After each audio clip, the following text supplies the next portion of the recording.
ইসলামের দৃষ্টিতে সচ্ছলতা, আর্থিক ও মানসিক প্রশান্তি অর্জনের প্রধান কিছু উপায় হল: ১. আল্লাহর প্রতি তাকওয়া, ভয় ও সচেতনতা। কুরআনে বলা হয়েছে, যে ব্যক্তি আল্লাহকে ভয় করে, তিনি তার জন্য রিজিকের পথ খুলে দেন। সূরা আত-তালাক, আয়াত ২-৩। ২. পরিশ্রম ও হালাল রিজিকের চেষ্টা। হালাল উপার্জনের চেষ্টা করা ইবাদতের অংশ। নবী করিম সাল্লাল্লাহু আলাইহি ওয়াসাল্লাম বলেছেন, হালাল রুজি অন্বেষণ করা প্রত্যেক মুমিনের জন্য ফরজ। ৩. দান ও দয়া। আল্লাহ বলেন, যারা আল্লাহর পথে দান করে, আল্লাহ তাদের সম্পদ বাড়িয়ে দেন। সূরা বাকারা, আয়াত ২৬১। ৪. কৃতজ্ঞতা প্রকাশ। কুরআনে আল্লাহ বলেছেন, যদি তোমরা কৃতজ্ঞ হও, তবে আমি তোমাদের আরও দান করব। সূরা ইব্রাহিম, আয়াত ৭।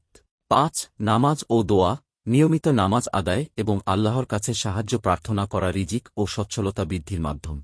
এসব মূলনীতিগুলো জীবনে অনুসরণ করলে আল্লাহর রহমতে সচ্ছলতা ও প্রশান্তি অর্জন সম্ভব।